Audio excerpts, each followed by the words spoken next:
Hanya saya singkat saja mau kasih tahu, persoalan masalah Papua itu sangat penting.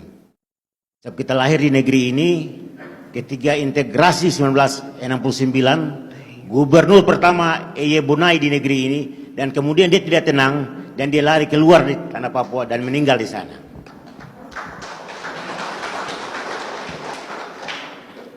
Kemudian Gubernur Frans Kaisepo, dia meresmikan PT Freeport pada 1973. Saya kelas 3 SD di Kokonau, kami pergi ke Bandara Timika, kami menjemput Presiden Soeharto dan meresmikan tambang itu. Tambang itu menjadi masalah bahwa Papua ini kaya dan akan menjadi masalah terus. Saya selalu bilang gold and blood, darah dan emas, kami akan berhadapan di negeri ini. Ketika Gubernur Frans Kaisepo juga memimpin negeri ini, dia juga mengalami hambatan kehidupannya. Dan kemudian dia mundur dalam periode yang sangat singkat, dia diganti oleh Gubernur Agub Zainal. Setelah itu berjalan, ada Gubernur Sutran, dia bumikan Papua dengan cengkeh. Dia mau samakan di Jawa dengan tanam cengkeh di Papua. Ternyata tidak cocok cengkeh itu di Papua. Adik-adik pasti belum lahir. Kami yang sudah ada ini, saya dengan ibu-ibu Kre ini pasti berdekatan umur saya dengan ibu. Kami hidup di dunia ini. Kemudian muncullah Gubernur Papua, Bapak Hindu.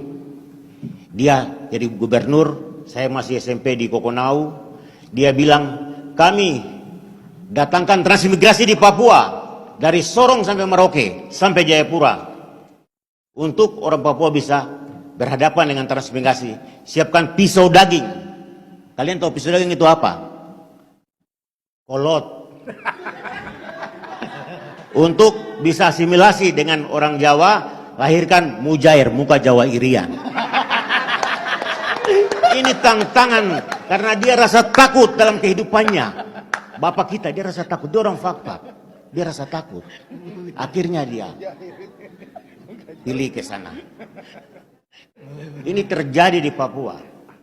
Tahun 1979, Silas Papare, ketika Gubernur Jawa itu mau diganti, Busiri mau diganti, Silas Papare dicalonkan untuk maju Gubernur Papua.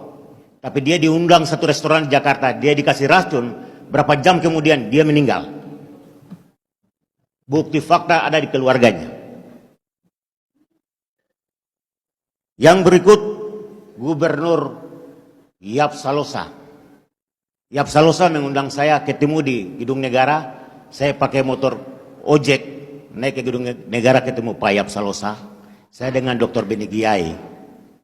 Dibilang sama saya, alo hati-hati ngomong di media. Kebetulan saya Direktur Elsam, Wakil Direktur Elsam, saya selalu ngomong soal pelanggaran HAM di Papua. Hati-hati adik alo. Saya juga hati-hati memimpin negeri Papua ini. Ternyata 3 bulan kemudian, Gubernur kita Yap Salosa meninggal. Berarti dia hidup dalam suasana akuarium. Orang Papua menjadi gubernur selalu dalam akuarium. Dipantau oleh segala macam kepentingan. Sama dengan Pak Baswebu, terakhir ketika dia ditahan di penjara Sukamiskin Bandung, beliau mengatakan bahwa dia menyesal bergabung di negara ini. Yang terakhir kasus Pak Lukas NMB mengambil hal yang sama. Kalau saya bilang ini historis Papua, memori pasionis orang Papua, ingatan penderitaan masa lalu orang Papua. Betulkah tidak adik-adik? Ini yang perlu kita lawan penindasan di negeri ini.